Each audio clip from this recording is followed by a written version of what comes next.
Happy Friday, everyone. Greg here again. Thanks for tuning in. Firstly, big apologies. Haven't posted a little bit for a couple of weeks, I guess. So if I've let you down, please forgive me.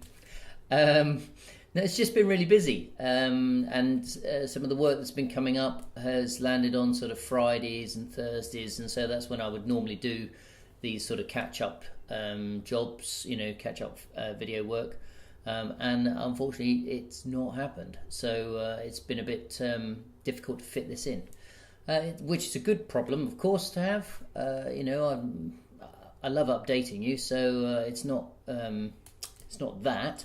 But it's just work getting in the way, and the weather's been fantastic, hasn't it? So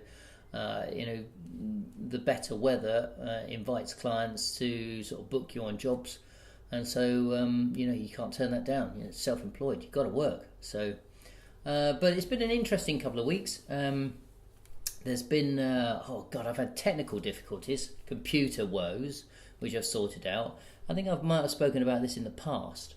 But one of the big problems I had was moving to High Sierra on the OS X. That's been a real problem. And do you know what? A while ago, because I'm kind of an early adopter, I kind of like, oh yeah, it'll be fine, let's update. So I've done that, and then I had problems with it. It wouldn't connect to the internet. And one of the I thought, okay, well, it's probably just a patch that they haven't sorted out. So I went to all the effort of rolling it back. The computer's backed up. It's on Time Machine, so it's not the end of the world to roll back, but it is difficult because, whenever you move from one big update back to the last one, it requires the formatting of the disk and then rolling all the way back and then uploading it again, and then finding out what the issue was. So I did that once, had the issue with it, and I thought, right, I'm not going to upgrade again, or at least attempt to upgrade until I've got some spare time. And then, of course, stupidly, I kind of thought, let's just get it done. So I was sat here. I did the update again a few weeks later because I thought, okay, well, Apple very good at patching stuff very quickly. So I rolled out the update again, did it on here, and sure enough, the same problem. And I thought, well, what's going on? Because they don't normally have a problem, and this machine's sort of new enough not to have that issue. It's very High Sierra compatible. There was nothing that I could find out on all the forums that would explain why I was having the issue, and all of the problems all the solutions just led to, okay, just roll it back, don't update. And I thought, well, I can't be doing with that. So I had a good dig around, and somewhere online I found a reference to some Net Nanny software. Now, I've downloaded Net Nanny to kind of look at it for a client who was thinking of installing it on their machines, and it seemed to be a good bit of kit. And effectively, Net Nanny, what that does is just looks at somebody's profile. You install it on their profile, and it's usually a child's profile, and it restricts what interactions it has with the internet, which is really good if you want to stop your children going out and surfing willy-nilly and getting into issues or problems with that. So I'd installed this on my machine, just looking at Net Nanny and just seeing what the difficulties would be, or how to set it up properly, and just basically troubleshooting so I could download it onto their machine. I'd done that a long time ago, and since it uninstalled it and got rid of everything. As it happened, there's this little Kenex file, netnanny.ntxt or something like that. Anyway, that was stopping the update connecting to the internet. So it was holding the internet hostage because NetNanny kind of does that anyway, and releases it if you've got like authorization. So once I downloaded that or deleted that little Kennex file, everything worked again. It was like switching on a switch. Brilliant. But it took me a long time. It took me maybe half a day to find out that particular little file was holding my internet hostage. So and stopping the update from working properly. Once I got rid of that, happy days. So that was a big win for me, and I really, I felt like I'd sort of rebuilt the machine after that. It was great. But there's been loads of work, as I say. I've been doing some work for a construction company, a large construction company. They do cement. They're called Cemex, and been doing some shoots for them. I was just trying to think what else I've been up to. So there's been some video work, which has been really good. There's been work with Polypipe. There's been work for, or at least some. I'm just going through my emails, just seeing what's on there. I've been doing some photography for a sign company. They've installed loads of signs along the Manchester Canal, and they wanted me to photograph all of those. What else is there? Let's have a look. So I've been doing some work for a window company. And there's loads planned for that as well. There's more school prospectus work that's coming through. There's just there's an inquiry just come through for a big truck company that want me to look at photographing some stuff, which that's pretty exciting. Really looking forward to getting my teeth into that if it comes off. Fingers crossed. So there's been loads going on. I've been working for InnerSpec. They're a great company to work for, really switched on clients. They know what they're up to, they know what they want, and it's very easy to work for them. I've been doing 2 or 3 days with them now, photographing their products, photographing some of the petrochemical sites that's on there. I've been doing some work with Sandhurst down in Birmingham. That was an early shoot. Oh my gosh. Because it was in Birmingham, we wanted to start relatively early to avoid the traffic. It meant getting up at like 5 o'clock in the morning. Now, I don't do mornings very well, so yeah, Kat and I set off at 5 o'clock in the morning to get down there. We got down there in a couple of hours, but yeah, oh gosh, that felt like horrible in the mornings.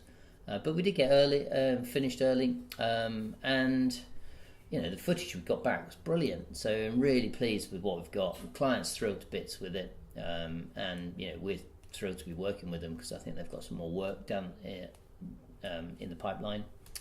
There's been other work for Vision Express. Do a few openings for them, which is great. But the thing that's on my mind at the moment is next week I'm going to Germany, to Cologne. I'm going to be going to see a big tyre conference that's over there. It's the largest tyre conference in the world. That's happening over the next couple of days, or over the 2 or 3 day period, but I'm over there for 2 days. I just hope to bump into some people I know that I could talk to, and see about chatting to some other tyre manufacturers.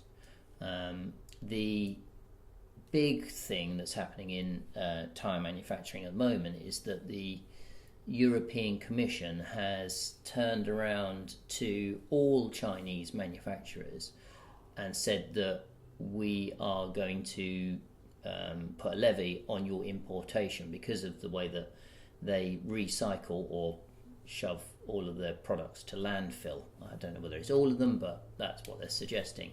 And so they're putting a levy on all Chinese manufacturers to try to encourage them to not put so much to landfill and try to recycle more. So it's just hit the truck businesses at the moment, with the idea that it might roll out to passenger car. Don't know.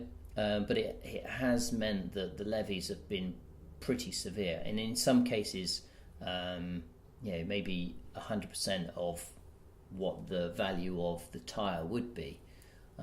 So it's going to be interesting having a walk around the show and see how much that's actually impacting some of the companies that are going to be out there, and it's going to mean that the cheaper sector, not so much the mid-range, but the cheap sector is going to be hit very, very hard, because I think the cheap sector is pretty much has the majority of Chinese importation. So we'll see how that's going to impact the show. Might see a few people pulling out. But anyway, I'll update you on that on the next update. So that's playing heavy on my mind. Oh my God, how many GDPR emails have I had? I had no idea so many people had me on their mailing list. And my God, I have ignored so many with the hope that I won't hear from them again. I particularly haven't sent out any GDPR kind of please opt in. A, because I don't use a mailing list, and B, those people that I want to talk to, I'm not going to market to, and if they want to talk to me, they will talk to me first. I might email them just saying hi, but it's really going to be under the GDPR. I'm just unbelievably kind of gobsmacked as to how many GDPR please opt in emails I've had, and I'm pretty sure that some of the companies that have been emailing me saying opt in have taken the opportunity, because I don't think I've ever signed up to them, and I think they've taken the opportunity to try and sneak a few in just to grab your email address. I know that's really naughty, but it wouldn't surprise me if they did. So I'm ignoring them. I'm really sorry if you've sent me one. But if you send me a personal email, I will probably respond to that rather than a massive mail shot. So my understanding of GDPR as it relates to photography is still pretty vague. There's not been much going on. It's been under my radar, I'm afraid. I know it's been massively, it's going to have a massive impact as to those companies that do a load of mail shots out to people, and hopefully, they won't see too much of a dip in their mailing list. I'm sure they will, though. I'm sure it'll be, if it's not 25%, it'll probably be 50% drop in their mailing list, I would think, that they can actually market to properly. And I'm sure that's going to hit a lot of businesses pretty hard. But I'm confident that I'm not going to see much drop off. I think if you've been sensible in the way that you've spoken and communicated with your clients, i.e. pick up the phone rather than email them with a massive kind of, we need you, I think you'll see a much improved uptake rather than the nonsense that we get sent, every 5 minutes. I mean, I can't imagine that most people would be very open to the idea that, they're going to see another GDPR email hit their mailbox and go, not another one, delete. I don't know a better way of doing it, though, because, obviously GDPR has hit, and everybody's trying to get in before that deadline, and I understand that, but my God, there must be a better way. Anyway, enough of that. As soon as I know anything about how GDPR relates to images, I will let you know. It's been very vague. There's terms such as data processor and data controller that I'm aware of now, and I think as a data processor, which is what us videographers and photographers are, we essentially hand our data, our imagery, or our files to the client, the data controller, and then it's their responsibility to allow access.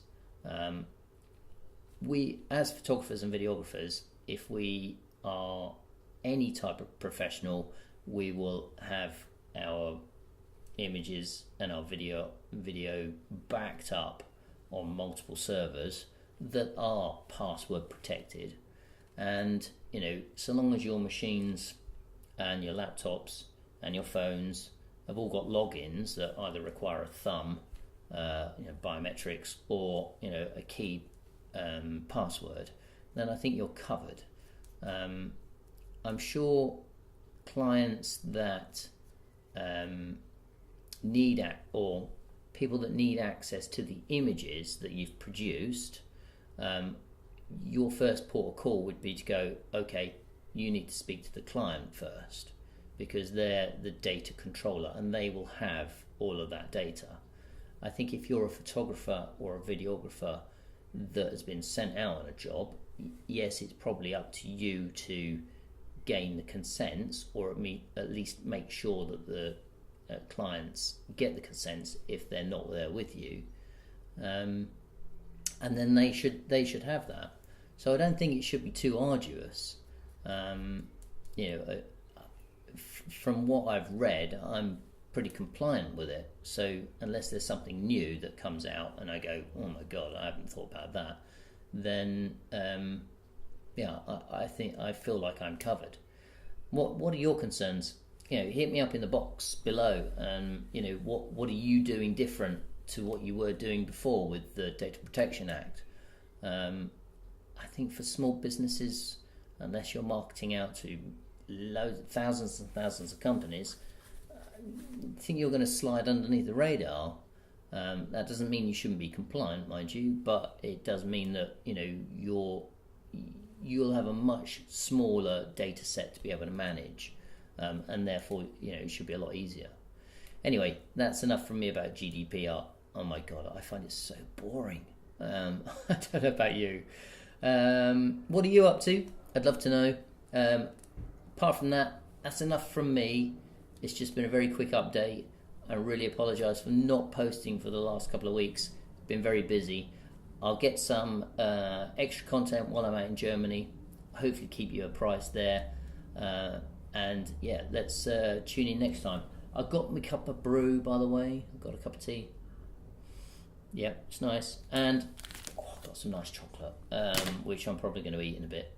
So until next time, enjoy yourself. Hope you have a good bank holiday, and I'll see you. Don't forget to subscribe, give it a thumbs up, whatever you want. Leave a comment. All right, see you soon. Cheers.